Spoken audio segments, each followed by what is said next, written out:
여러분께서 기도해 주셔서 말씀이, 생명의 말씀이 목사님을 통해서 나오는 그 생명의 말씀이, 저는 오늘 그런 생각을 했어요.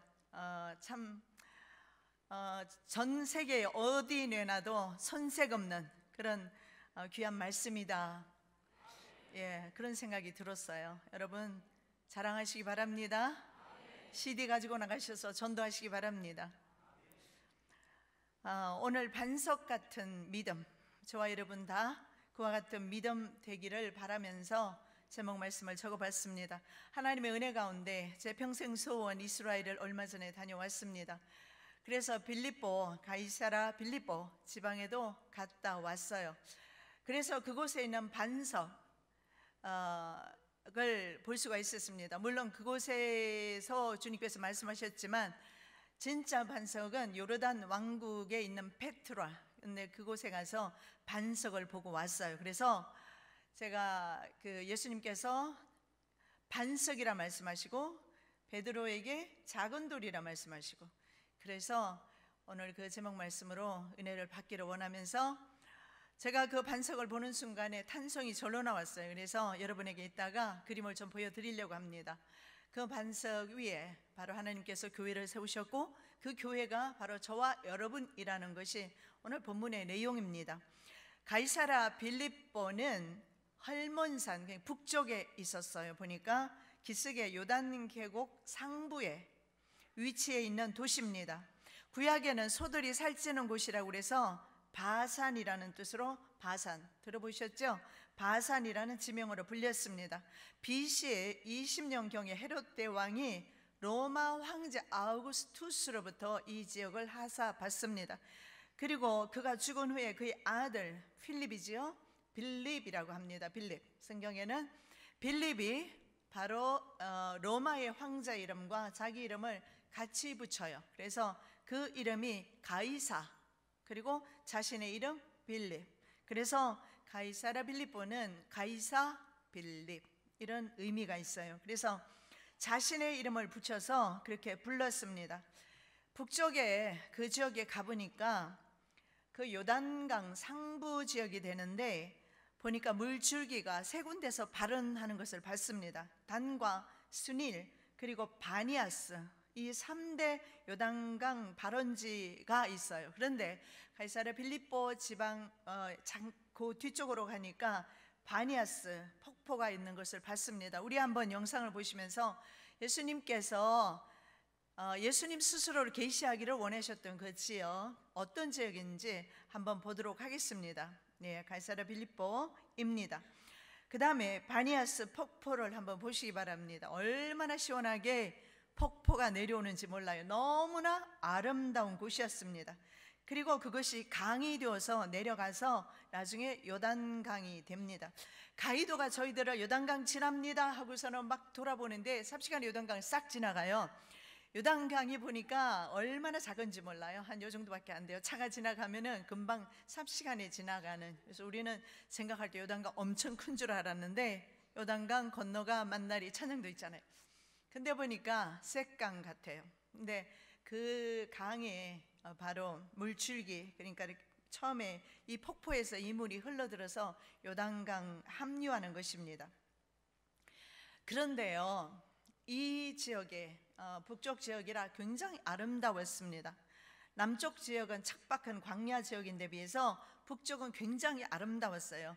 그리고 물도 많았고요. 남쪽에는 물도 좋고 여러 가지 척박한 가운데서도, 그래서 남유다는 멸망하는데 북이스라엘보다는 120년 후에 멸망하죠. 북이스라엘은 너무나 풍요로웠습니다. 그리고 외부와의 교역이 있었어요. 그래서 북이스라엘은 문화와 접촉하면서 빨리 망하게 되는 것을 보게 됩니다. 자, 그런데 이곳에서 예수님께서 이 지역에서, 이 지방에서 정말 아름다운 곳이었습니다. 이곳에서 예수님께서 묻습니다. 너희는 나를 누구라 하느냐? 그런데 보니까 이 지역에 보니까 신전들이 참 많이 있었던 것을 볼 수가 있어요. 거기에 보면 히랍 시대 때에 바로 판신전이라는 곳도 있었어요. 판신이 있었고, 그 다음에 황제가 있었으니까 황제 아우구스투스 신, 제우스 신, 여러 가지 그 지역에서 많은 신들을 섬긴 것을 봅니다. 제가 다니면서 본 것은, 느낀 것은 뭐냐 하면, 정말 아름다운 산지라든가 높은 곳에 보면 산당들이 많고 이방 신들이 많더라는 겁니다. 그런 아름다운 곳에서 하나님을 찬양하는 그런 곳이 아니라 이방 신을 모시고 있는 신전들이 많았다라는 거예요.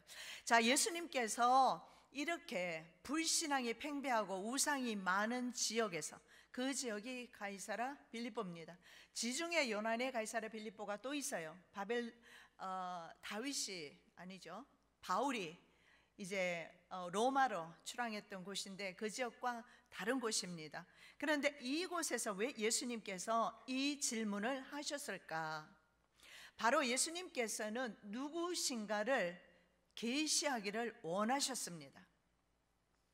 자, 그래서 이곳에서 예수님께서는 바로 우상과 예수 그리스도를 구분하셔서 그 당시의 사람들뿐만 아니라 오늘도 저와 여러분에게 예수 그리스도가 누구인지 계시하기를 원하신다는 것을 볼 수가 있습니다.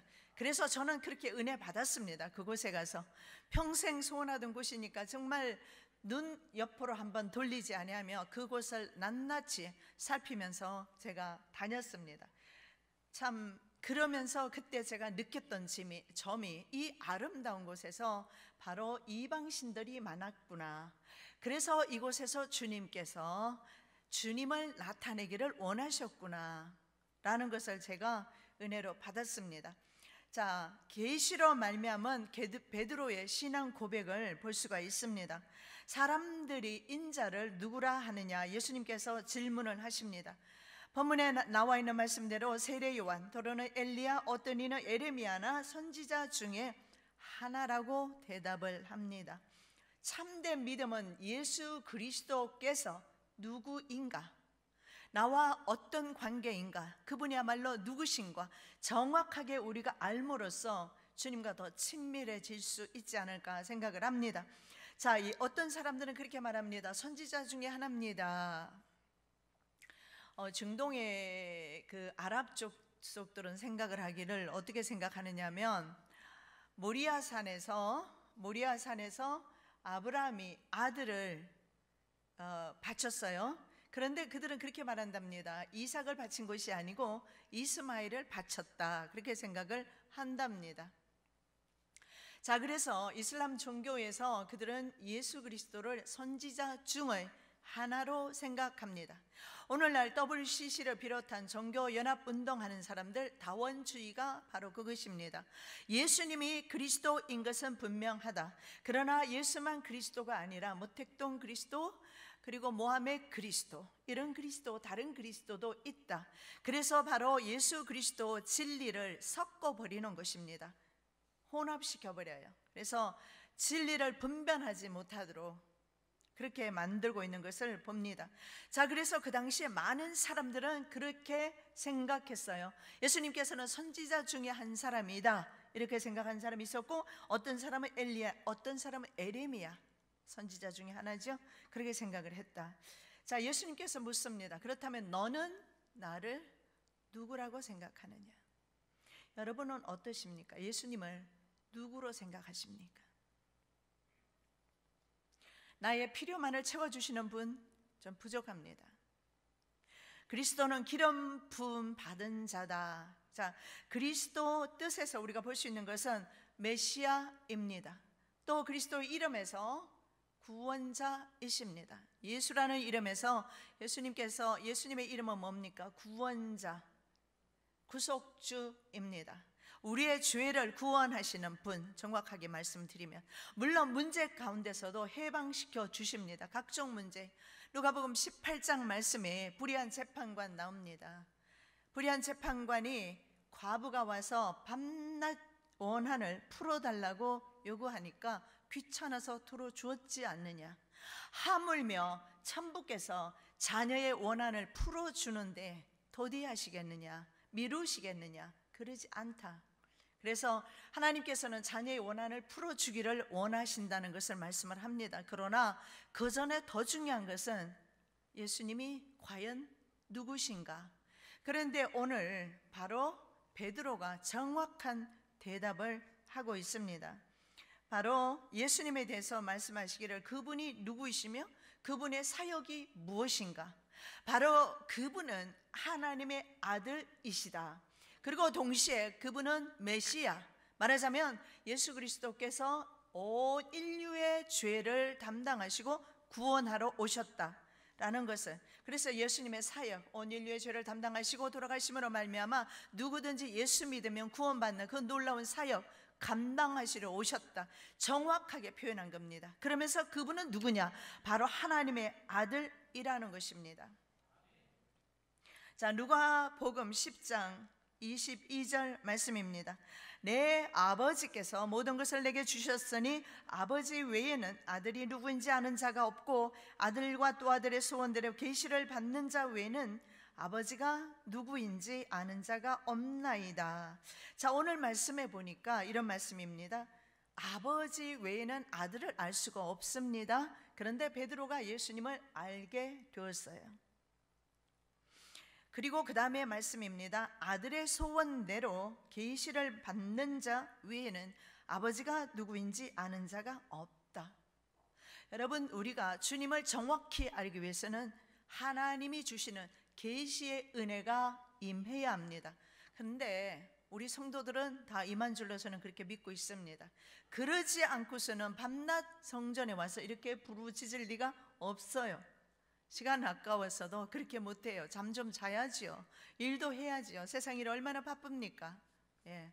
그런데 모든 만사일 제껴놓고 여러분이 종종 저랑 이렇게 마주칠 때 기도하고 가시는 분들 보면 참 존경스럽고 사랑스럽고, 그래서 저는 다니면서, 강의 다니면서 항상 여러분을 자랑한답니다.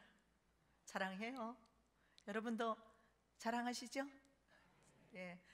우리 당회자 목사님 자랑 많이 해주시고 저도 자랑 좀 해주시고, 예. 우리는 바로 주님의 사랑받는 주의 자녀들 아닙니까? 예. 서로 사랑해야 되죠. 예. 정말 여러분의 그 기도하고 가는 모습이 얼마나 아름다운지요, 얼마나 사랑스러운지요, 주님의 마음이 아닐까 생각합니다. 그래서 계시의 은혜를 따로 받은 사람들, 그 사람이야말로 바로 계시 은사를 받은 사람이야말로 예수님을 안다. 그래서 그 계시의 은혜, 바로 성령으로 말미암아 주님을 우리가 아바 아버지라 부를 수가 있습니다. 자, 요한복음 17장 3절 말씀에 이런 말씀이 있습니다. 곧 영생은 곧 유일하신 참 하나님과 그가 보내신 자 예수 그리스도를 아는 것이다. 영생, 영원히 사는 것을 말합니다. 영원히 사는 것은 유일하신 참 하나님과 그의 보내신 예수 그리스도를 아는 것이다. 하나님과 예수를 아는 것입니다. 물론 이 안다라는 것은 야다라는 단어를 사용하는데, 하나님과 우리가 어떻게 알아야 되는가? 결혼관계 속에서 친밀함, 그런 결속을 말합니다. 부부관계 가운데서 주님과 내가 부부관계처럼 알아야 주님을 안다라고 말할 수가 있다라는 거예요. 그래서 하나님을 알고 예수 그리스도를 아는 것, 알게 될 때에 영생한다. 저는 사택에 살았습니다. 당시에는 교회가 사택 안에, 교회가 앞에 있고 사택이 뒤에 있었어요. 사택 안에 살았고 저희 아버님은 항상 가정 예배를 드렸고 교회에서는 늘 예배가 있었어요. 그리고 전 자라났고 결혼까지 했습니다. 그런데 인생의 막다른 골목에 이르러서 제가 죽음을 선택할까 말까 하는 그 시점에 저는 개인적으로는 하나님을 경험하지 못했기 때문에 거기까지 간 거였어요. 내가 아무리 목사 사택에 살았어도, 목사 자녀였을지라도 하나님의 계시의 은혜, 성령님을 체험하지 못해서 저는 하나님을 경험하지 못한 채로 교회 안에 살면서도 교회 안에 결국은 바로 잃어버린 아들, 그런 아들이 바로 저였다는 것을 나중에는 제가 깨달았어요. 혹시나 여러분 가운데서도 그런 분이 계시다면 하나님, 제게 계시의 은혜를 더하여 주시옵소서. 예수 계시의 은혜란 게 딴 게 있습니까? 제가 어려운 말을 씁니까? 그게 아닙니다. 예수 그리스도를 바로 알고 그분이 원하시는 뜻대로 사는 것입니다. 영생이라는 것은 바로 예수 그리스도를 아는 것이다, 이렇게 성경에서 말씀을 하고 있습니다. 베드로와 동일하게 예수 그리스도를 아는 은혜를 우리에게도 주셨습니다. 에베소 1장 17절 말씀입니다. 우리 주 예수 그리스도의 하나님 영광의 아버지께서 지혜와 계시의 영을 너희에게 주사 하나님을 알게 하시고, 야다입니다. 계시의 영을 또한 저와 여러분에게 주셔서 하나님을 알게 하셨다. 여러분, 그렇습니다. 부부 관계가 아닌데 남편이 아내를, 아내가 남편을 부양할 의무가 없잖아요. 부부 관계이기 때문에 책임을 지는 겁니다. 그러나 법적으로 이혼하면 그때부터 남편이 아내를, 아내가 남편을 책임질 이유가 없습니다. 왜냐하면 관계가 형성이 안 되니까.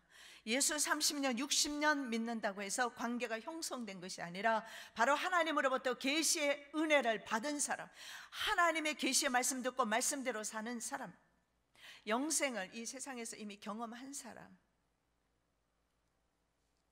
바로 하나님의 아들입니다. 하나님의 자녀입니다. 그 자녀가 주님 앞에 기도할 때는 주님의 뜻대로 기도할 것입니다. 내 욕심을 이루기 위해서 기도하지 아니할 것입니다. 주님께서는 십자가를 지는 것 주님도 너무나 힘드셨어요. 원치 않으셨어요. 할 수 있거든 이 잔이 내게서 지나가기를 원합니다. 그러나 나를 통해서 주님의 뜻이 이루어지기를 원합니다. 바른 기도입니다. 우리는 늘 주님 앞에 기도할 때 주십시오, 그렇지 않습니다. 주님, 십자가를 질 수 있게 주십시오. 이 기도도 주님의 받으시는 기도가 될 줄로 믿습니다. 자, 예수님께서 16장 17절에서 이렇게 말씀합니다. 예수께서 대답하여 이르시되 바요나 시몬아, 내가 복이 있도다. 이를 내게 알게 한 이는 혈육이 아니요 하늘에 계신 내 아버지 신이라. 바요나, 바는 아들이란 뜻이에요. 요나의 아들 시몬아, 내가 복이 있다. 저와 여러분들도 바요나 시몬만큼 복 받은 사람인 줄로 믿습니다. 자, 왜 복이 있는지 이제 계속 말씀을 합니다. 우리가 두 번째로 생각해 보고 싶은 말씀은 반석 위에 세워진 믿음의 공동체, 교회에 대해서 말씀드리겠습니다. 자, 오늘 교회라는 의미는 오늘 우리가 보고 있는 유형 교회를 의미하는 것이 아니라는 것을 미리 말씀을 드립니다. 자, 여기에서 말씀하는 교회는 내가 바로 교회임을 아셔야 합니다. 자, 이런 말씀을 16장 18절 19절에서 말씀을 합니다. 또 내가 내게 이르노니 너는 베드로라. 자, 베드로라는 뜻이 뭐냐면 피르는 뜻이 작은 돌입니다. 돌이라는 뜻이에요.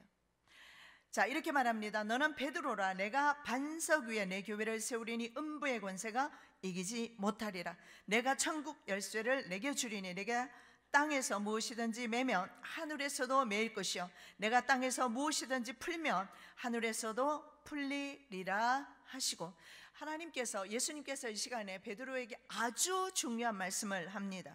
무슨 말씀을 하시느냐? 자, 다시 말씀드립니다. 너는 베드로라. You are Peter. 이런 말을 써요. 자, 다른 말로 합니다. 너는 작은 돌이라. You are stone. 이런 말과 같습니다. 자, 무슨 말이냐면 너는 돌이라. 우리 공부 못하는 사람 보고 그런 의미가 아닙니다. 또 엉뚱한 대로 은혜 받지 마시고 그런 뜻이 아니고, 자, 주님께서 말씀하시기를 너는 돌이라. 내가 이 반석, 이 반석은 누구를 가리켜요? 예수님을 가리켜요. 예수님, 바로 예수님이 반석이시다. 이것을 주님께서 말씀을 하십니다. 무슨 말씀이냐면 우리는 어떠한 시대에 살든지 무슨 일을 만나든지 어떤 환난을 당하든지 7년 대환난이 오든지 후 3년 반 대환난이 온다 할지라도 중요한 것은 우리는 우리의 믿음이, 우리의 구원이 저절로 된 것이 아니라 반석 위에, 그리스도 대신 그리스도 반석 위에 세워진 믿음이라는 것을 믿으셔야 합니다. 여러분, 지금 우리가 한번 그림을 보도록 하겠습니다. 저곳이 어디냐 하면 페트라. 한번 보시겠습니다. 그림을 띄워주시기 바랍니다. 자, 페트라. 한 개씩 좀 이렇게 클로즈업 할 수 있어요? 크게. 저렇게 보니까 작아요. 크게 좀 안 되나 봐요. 굉장히 별로 작은 돌 같아요. 양쪽을 한번 보십시오. 굉장히 큰 돌인데요. 그런데 이것이 제가 지금 하나로 딱 잘라서 여러분에게 보여주는 것 뿐입니다. 그런데 이 지역 전체가 저렇게 다 돌로 되어 있어요. 그 다음에 그림을 계속 한번 보시기 바랍니다. 그 다음에 그림에 보면 자, 돌 가지고 신전을 만들어 놨어요. 알카즈네 신전이라고 합니다. 이런 신전을 만들어 냈는데 이 페트라에 가봤는데, 페트라가 어디 있느냐면 요단강이 북쪽에서 흘러내려서 완전히 국토를 절반으로 나누어서 왼쪽에는 이스라엘이 살고 오른쪽에는 요르단 왕국이 있어요. 그런데 그 요르단 왕국 안에 뭐가 있느냐면 바로 이 페트라 반석이 있어요. 그런데 그 지역 전체가, 산 전체가 아라비아 반도 끝자락이죠. 그 전체가 바로 저런 반석으로 되어 있는 것을 봤습니다. 그런데 보는 순간에 탄성이 진짜 저절로 나왔어요. 하나님의 창조 동산을 보는 순간에 정말 하나님을 보는 듯 했습니다. 그러면서 저는 그래서 베드로에게 이 말씀을 주셨구나. 우리는 약합니다. 어려운 일 당하고 환난 당하고 시험 당하면 넘어지고 자빠지고 쓰러지고 합니다. 그런데 주님께서는 이 태산 같은 이 반석, 이것을 우리에게 계시하여 주시는 것이거나 생각했어요. 예수님이 바로 이 반석이시다. 이 반석 위에 내 교회를 세우겠다. 이 반석 위에 내가 너희들에게 반석 같은 믿음을 세워주겠노라. 그 약속의 말씀을 저는 은혜로 받았습니다. 그래서 그곳을 다녀서 걸어오는데 거의 보니까 3시간을 걸어서 움직이는데 지칠 줄 모르고 계속해서 그걸 바라보면서 정말 기암절벽을 쳐다보면서, 그래, 바로 주님이 바로 이 반석이시구나. 돌 보고 은혜 받았는데 여러분은 은혜가 안 되지요? 이스라엘 다들 갔다 오셔야 된다니까요. 눈으로 보셔야 됩니다. 저희들이랑 같이 갔던 교회에는 3년을 적금 부어서, 갯돈 부어서 이스라엘을 다들 오셨더라고요. 이스라엘 가자고 선전하는 건 아닙니다. 본 것과 실제로 본 것과 보면서 너무나 그 주님께서 하신 말씀들, 성경에 기록된 것들이 저에게 너무나 와 닿았기 때문에 드리는 말씀입니다. 자, 이 페트라에 대해서 말씀을 좀 드리도록 하겠습니다. 요르단 왕국은 아랍족입니다. 유일하게 이스라엘과 국교를 맺고 있습니다. 요르단 왕국이. 그리고 국토의 4분의 3이 황무지였어요. 달려도 사막이었습니다. 거의 풀 한 폭이 나지 않습니다. 그리고 그때가 벌써 이미 3월 접어들기도 전 초순인데 벌써 요르단 왕국에는 물이 없어서 난리라고 합니다. 그래서 물을 어디에서 타서 써나 했더니 북쪽에 있는 시리아로부터 물을 얻어서 쓰고 있는 형편이에요. 그래서 거기서는 물을 많이 쓰면 안 됩니다. 그래서 이 요르단 왕국은 물이 없어요. 그렇다고 해서 다른 아랍 족속들은요, 그 땅에서 석유나 많이 나오지. 근데 이 땅은 석유도 없고 물도 없고 국토의 4분의 3은 바로 이런 사막입니다. 그런데 이 페트라가 7대 불가사의 중에, 세계 7대 불가사의 중에 하나라고 합니다. 아까 우리가 그 알카즈네 신전 한번 좀 더 띄워주시면 좋겠어요. 그 신전을 보면 돌을 깎아서 저렇게 신전을 만들었는데 정말 인간의 기술이 어떻게 정교 저렇게 할 수 있을까? 그리고 그림 한쪽에 보면 양쪽이 반석입니다. 그 사이를 통과해서 가면 저 신전이 보입니다. 그래서 그 기암절벽 돌들을 보면서 저는 주님을 묵상했습니다. 그런데 이 요르단 왕국이 제가 들은 바에 의하면 바로 이 페트라, 이 관광산업으로 말미암아 요르단을 먹여 살린다가 해도 과언이 아니다. 그래서 저는 그런 생각을 해봤습니다. 아, 요르단 왕국이 돌덩이 하나만 가지고도 그게 아마 우리나라 돈으로 입장료가 14만 원이 넘는 것 같아요. 한 20만 원 돈 되는지 모르겠어요. 그런데 관광객이 전 세계에서 얼마나 많이 몰려드는지 몰라요. 그 페트라 하나 보기 위해서. 그 반석, 돌덩이 그거 하나 보려고 전 세계에서 얼마나 많은 사람들이 몰려드는지. 그래서 요르단 왕국을 지탱하는 것이 바로 이 페트라이다. 여러분은 어떻습니까? 우리의 일생을 지탱하는 것이 뭡니까? 예수 그리스도입니다. 저는 그래서 생각했을 때 예수 그리스도께서 이 페트라를 보셨지 아니할까? 왜냐하면 지금은 요르단 왕국이지만 거기에 보면 느보산도 있고요, 암몬, 모압 이런 족속들, 그리고 암몬, 모압과 에돔 족속이 살았던 곳입니다. 그래서 예수님께서 이것을 보시지 않았을까 생각을 하는데, 자, 이런 자연적으로 만들어낸 것들입니다. 이런 기암 협곡들, 이런 것들. 자, 그 속에서 전해 내려오는 이야기에 의하면 그곳에는 BC 7세기에 페트라 왕국을 건설한 사람이 있었다고 합니다. 나바티안 사람들인데 그곳에 보물을 아까 우리가 봤던 신전에 보물을 숨겨놨다고 합니다. 그래서 보물 창고란 뜻으로 알카즈네 뭐 이런 뜻이 있어요. 알카즈네, 아까 보셨던 그 신전 말이죠. 알카즈네 뜻이 뭐냐면 보물 창고란 뜻입니다. 보물 창고. 왜냐하면 바로 나바티안인들이 그곳에다가 보물을 숨겨놨다고 생각을 하고, 가이드에 의하면 많은 보물이 지금도 숨겨져 있을 것이라고 생각을 한다고 합니다. 저는 그것을 보면서 바로 반석이신 예수 그리스도께서 보물이 아닌가 생각을 했습니다. 진짜 보물은 바로 예수 그리스도이십니다. 맞죠? 그것 외에 우리가 너무 욕심내지 않았으면 좋겠어요. 예수님 욕심내느라고 우리가 세상에서 눈물 흘리고 또 고난당하고 그러지 않잖아요. 연단받지 않잖아요. 전부 다 보면 우리가 먹을 것, 입을 것, 육신의 삶 때문에 그것 고민하다가 우리가 자꾸 이제 고민하게 되고 고통받게 되고 눈물 짓게 되고, 정말 주님을 위한 삶, 정말 진짜 보물이 주님인데, 전 그런 생각을 해봤어요. 페트라, 그리스어로 바위란 뜻입니다. 예수님이 분명히 유적지에 대해서 아셨기 때문에 예수님께서는 이렇게 말하죠. 너는 작은 돌이고 나는 큰 돌이다.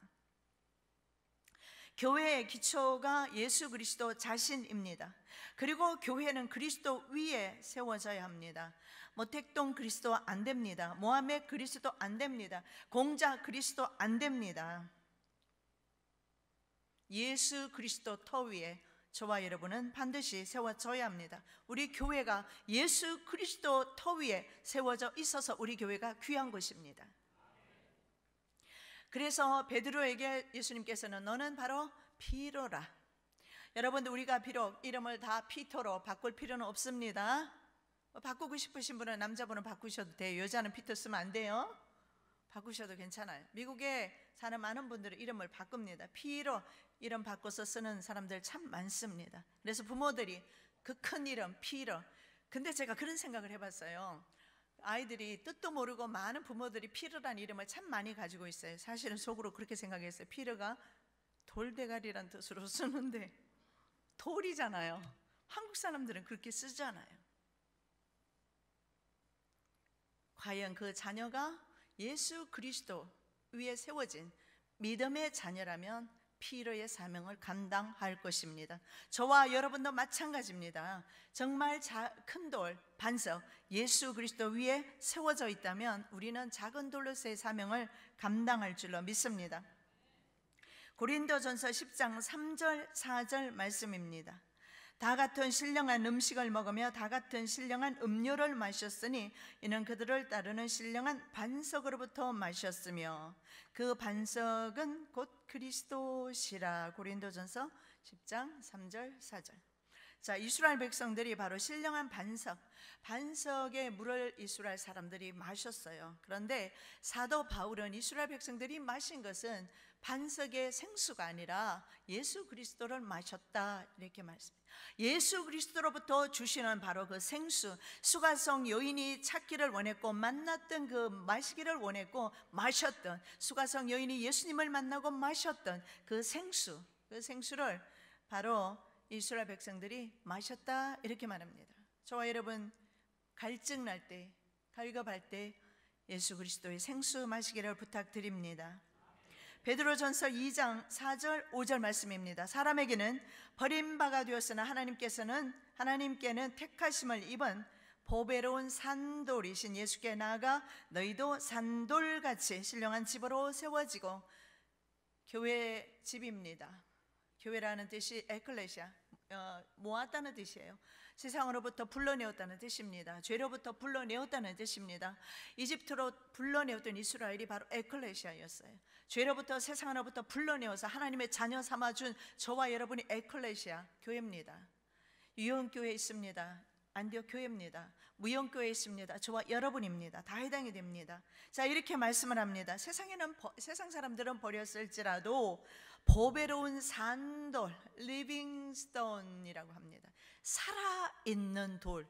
자, 여기에서 죽은 돌, 산돌 구분되고 있죠. 여러분, 살아있는 돌 되시기 바랍니다. 참 이상한 말 같죠? 돌대라고 하니까.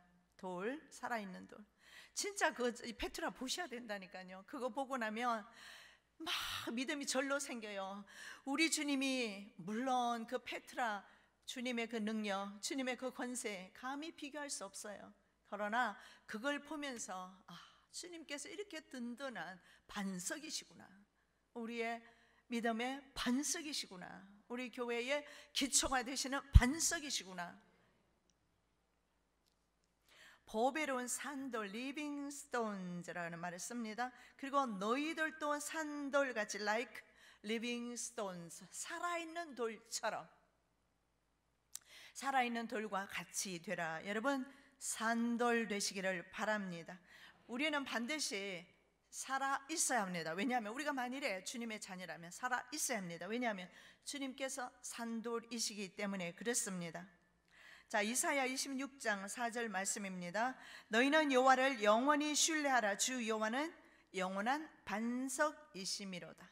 영원한 반석, 예수님. 그리고 예수님께서는 베드로에게 너는 작은 돌이라. 베드로뿐이겠습니까? 베드로는 이미 죽었습니다. 사역을 잘 감당하셨어요. 거꾸로 십자가에 달려 돌아가셨어요. 내가 어찌 주님처럼 같은 모양으로 십자가를 지겠습니까? 그가 참으로 그는 우리와 똑같은 성정을 가졌어요. 인간이었어요. 정말 예수님께서 넌 베드로라고 말씀하여 주신 이후에도 예수님을 저주하면서 부인하는 데까지 갔던 그런 연약한 인간이었어요. 그러나 그에게 하나님의 계시가 임했습니다. 성령님이 임하셨어요. 바로 베드로는 변모되었습니다. 십자가에 거꾸로 죽기까지 주님을 따랐던 살아있는 돌, 베드로가 되었습니다. 그러나 베드로는 이미 오래전에 하나님 나라에 갔어요. 그렇다면 저와 여러분이 이제 피로가 되어야 되지 않겠습니까? 저와 여러분이 바로 베드로의 계승자가 아니겠습니까? 가톨릭이 바로 교황이 바로 베드로의 계승자라고 그렇게 믿고 있고 그렇게 생각하고 있습니다. 그러나 실제로 저와 여러분이 바로 그런 권세 있는 교황이 아니라 아무것도 아닌 흔해 빠진 돌, 그 돌, 그런데도 주님께서는 귀히 보시는 돌, 그 돌은 살아있는 돌. 세상은 인정 안 해주나, 예수님도 인정 못 받으셨어요. 아무도 나를 인정 안 해주나, 그러나 주님께서 인정하시는 돌, 살아있는 돌 되시기 바랍니다. 자, 작은 돌 베드로에게, 작은 돌 저와 여러분에게 이렇게 말씀합니다. 너는 베드로라. 베드로라, 내가 이 반석 위에 내 교회를 세우리니. 반석 위에, 큰 돌 위에 교회를 세우리니 음부의 권세가, 여러분 음부의 권세라고 했는데 게이트 오브 하데스라고 나, 뭐냐면 지옥의 문이 너를 덮지 못할 것이다. 여기에서 볼 수 있는 것은 천국과 지옥을 열어주는 키를 가진 사람이 누가 가지느냐? 돌들이 가져요. 돌들. 그 다음에 말씀, 이런 말씀이 있습니다. 내가 천국 열쇠를 내게 주리니 내가 땅에서 뭐든지 매면, 바인드라는 것입니다. 묶어요. 그러면 하늘에서도 매일 것이요, 내가 땅에서 풀면 loose, 풀어주는 거예요. 하늘에서도 loose, 풀어질 것이다.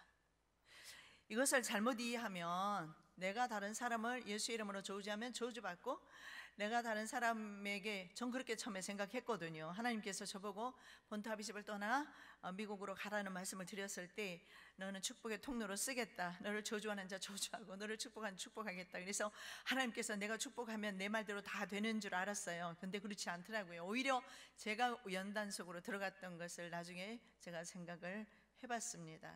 그런 의미가 아니라 나를 통해서 내 형제 자매가, 오늘 우리 한시 기도회 때 많은 분들이 기도 제목을 다 써냈는데, 참 귀하게도 자녀와 그리고 본인과 일가 친척 형제의 믿음, 예수 믿고 천국 갈 수 있도록 생명, 그것을 위해서 기도 제목을 내놓고 기도했던 것을 우리가 생각해 봅니다. 그래서 정말 이 바로 천국 열쇠는요, 나를 통해서 내 자녀가, 형제가, 부모가, 자식이, 그리고 이웃이 천국 가고 못 가고 누구한테 달렸어요?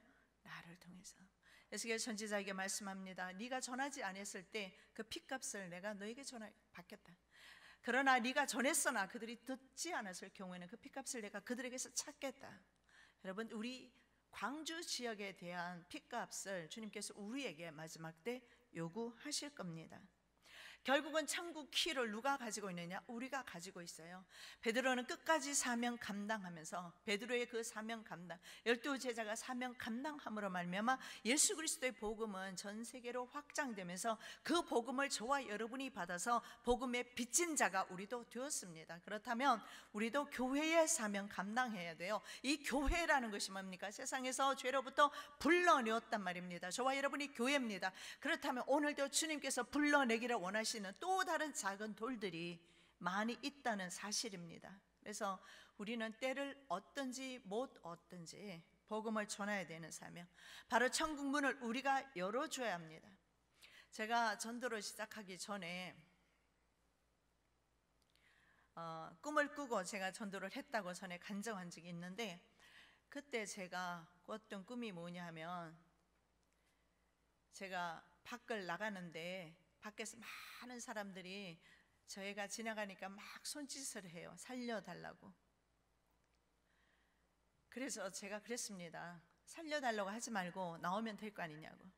그랬더니 군데군데 저 사람들 때문에 못 간다는 거예요. 저 사람들이 누군가 제가 살펴봤더니 전부 완전 무장한 마귀들이 곳곳에 진을 치고 있어요. 집을 지키고 있더라고요.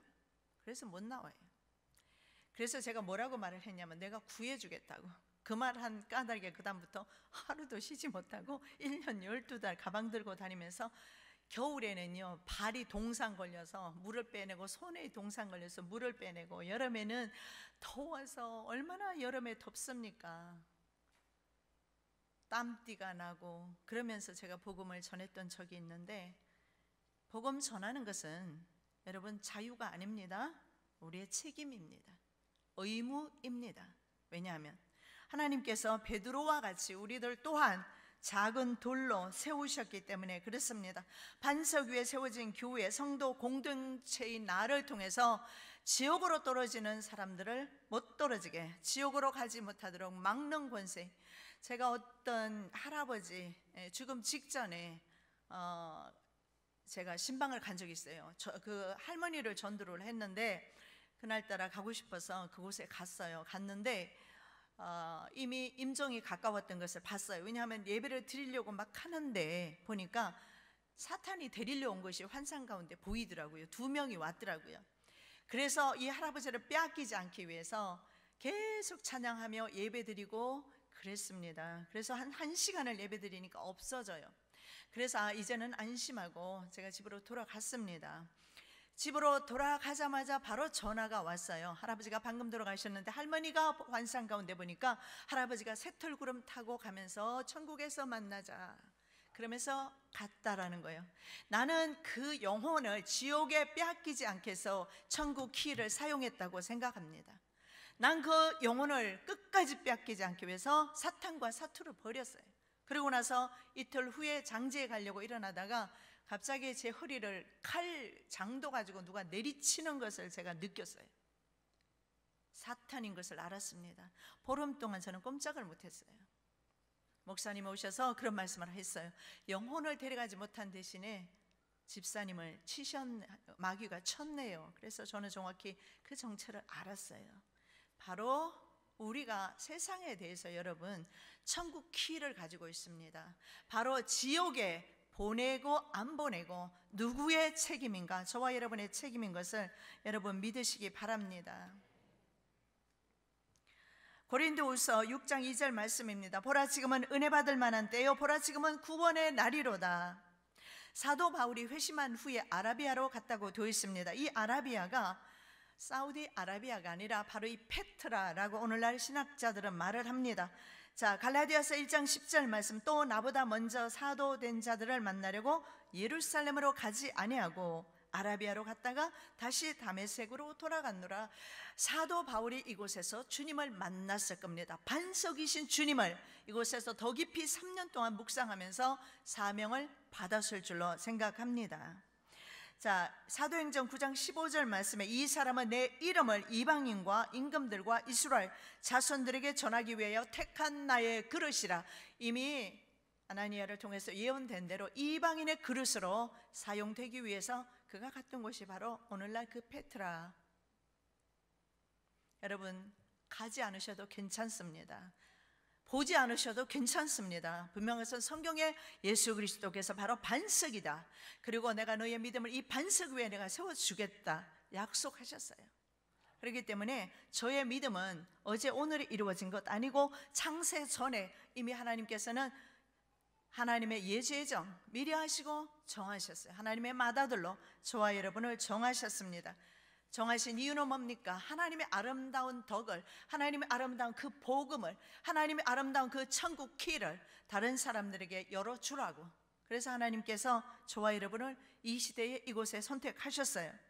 마지막으로 베드로전서 2장 9절 말씀 읽어드리겠습니다. 그러나 너희는 택하신 족속이요 왕같은 제사장들이요 거룩한 나라요 그의 소유가 된 백성이니 이는 너희를 어두운 데서 불러내어 그의 기이한 빛에 들어가게 하시니의 아름다운 덕을 선전하게 선포하게 하려 하심이라. 선포 프레이즈입니다. 하나님을 영광 돌리는 것을 말해요. 하나님께서 우리를 어두운 데서 불러내신 이유는 하나님께서 우리를 다른 사람도 아니고 나를 진작부터 세상에서 불러내신 이유는